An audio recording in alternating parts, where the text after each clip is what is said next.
মাগরিবের নামাজের পরে ছোট্ট একটি দোয়া 7 বার পাঠ করবেন। নবীজি বলেন 70টি বিপদ থেকে আল্লাহ পাক তাকে হেফাজত করবে, এবং এই 70টি বিপদের মধ্যে সবচেয়ে ছোট্ট বিপদ হলো আল্লাহ পাক তাকে দারিদ্রতা থেকে মুক্তি দান করবেন। আপনি কল্পনা করতে পারেন 70টি বিপদের মধ্যে যদি ছোট্ট বিপদ হয় দারিদ্রতা, তাহলে বড় বড় বিপদ কি হতে পারে। আমি এই হাদিসটা পড়ে অবাক হয়েছি। নবীজি সাল্লাল্লাহু আলাইহি ওয়াসাল্লাম বলেন, তিরমিজি শরীফের 3601 নম্বর হাদিসের মধ্যে আল্লাহ রাসূল সাল্লাল্লাহু আলাইহি ওয়াসাল্লাম বর্ণনা করেন, নবীজি সাল্লাল্লাহু আলাইহি ওয়াসাল্লাম বলেন 70টি বিপদ থেকে আল্লাহ পাক তাকে হেফাজত করবে, এবং সবচেয়ে ছোট্ট বিপদ হলো তাকে দারিদ্রতা।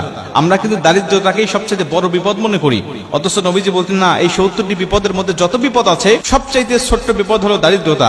বাদ বাকি 69টি বিপদ কত বড় বড় হতে পারে একটু কল্পনা করেন আপনি। তার মানে আপনি যদি দোয়াটি নিয়মিত পাঠ করেন, আপনার যত বড় অসুস্থতা থাকুক না কেন আল্লাহ পাক আপনাকে পরিপূর্ণ শিফা দান করবে। আপনি যদি এই দোয়াটা পাঠ করেন, আপনি যত বড় বিপদের মধ্যে থাকেন না কেন, আপনার দেওয়ালে পিঠ থেকে গেছে কোনো সমস্যা নেই, আল্লাহ পাক এই কঠিন বিপদ থেকেও আপনাকে হেফাজত করবে। আপনি যত বড় দুশ্চিন্তা ডিপ্রেশনের মধ্যে থাকেন না কেন, এই দোয়াটি যদি আপনি নিয়মিত পাঠ করেন, আল্লাহ কঠিন কঠিন দুশ্চিন্তা ডিপ্রেশন থেকেও আল্লাহ পাক আপনাকে সম্পূর্ণ হেফাজত করবে। হাদিসটি হযরত আবু হুরায়রা রাদিয়াল্লাহু তাআলা আনহু বর্ণনা করেছেন। তিনি বলেন, নবীজি সাল্লাল্লাহু আলাইহি ওয়াসাল্লাম বলেন, তোমরা লা হাওলা ওয়ালা কুওয়াতা ইল্লা বিল্লাহ এটুকু সবচেয়ে বেশি বেশি পাঠ করো। কেন? এটা হলো জান্নাতের রত্ন ভান্ডার। এই লা হাওলা ওয়ালা কুওয়াতা ইল্লা বিল্লাহ এটা হলো জান্নাতের রত্ন ভান্ডার। যদি কোনো ব্যক্তি এই দোয়াটি বেশি বেশি পাঠ করে, তাকে জান্নাতের রত্ন ভান্ডার দান করা হবে। কল্পনা করতে পারেন, জান্নাতের রত্ন ভান্ডারের মালিক যদি আপনি হয়ে যান, তাহলে দুনিয়াতে আপনার কিসের সমস্যা, কিসের দুঃখ, কিসের ব্যথা, কিসের বেদনা? আপনি তো দুনিয়ার জমিনে সবচেয়ে সুখময় শান্তিময় একজন মানুষ।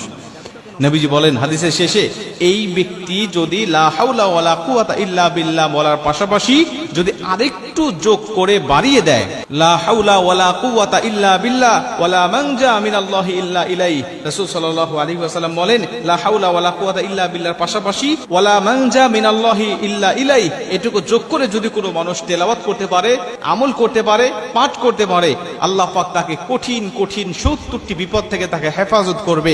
আল্লাহ পাক তাকে বালা মুসিবত থেকে, দুশ্চিন্তা থেকে, রিজিকের অভাব থেকে আমার আল্লাহ পাক তাকে সম্পূর্ণভাবে হেফাজত করবে। আপনি যত বড় সুস্থ হয়েছেন, ডাক্তারের কাছে ধর্ণা দিয়েছেন, কত চিকিৎসার জন্য আপনি হন্য হয়ে খুঁজতেছেন, কোনোভাবেই আপনার সুস্থতা মিলতেছে না, শেফা গ্রহণ করতে পারতেছেন না। আমি বলি, আপনি ফজরের নামাজের পরে, মাগরিবের নামাজের পরে, অথবা 5 ওয়াক্ত নামাজের পরেই যখনই সুযোগ হবে, যখনই মনে হবে, তখনই আপনি এই দোয়াটা পাঠ করতে থাকেন। একাধিকবার পড়েন, 5 বার, 7 বার, 10 বার, 100 বার পর্যন্ত আপনি তেলাওয়াত করতে থাকেন। ইনশাআল্লাহ আল্লাহর উপরে তাওয়াক্কুল রেখে যদি আপনি এই আমলটা করতে পারেন, আমার আল্লাহ অবশ্যই আপনাকে শেফা দান করবে। আমার আল্লাহ অবশ্যই আপনাকে সমস্ত বালা মুসিবত থেকে হেফাজত করবে। 70টি বিপদ থেকে আল্লাহ পাক আপনাকে মুক্তি দান করবে। ইনশাআল্লাহ কোনো কিছুই ক্ষতি করবে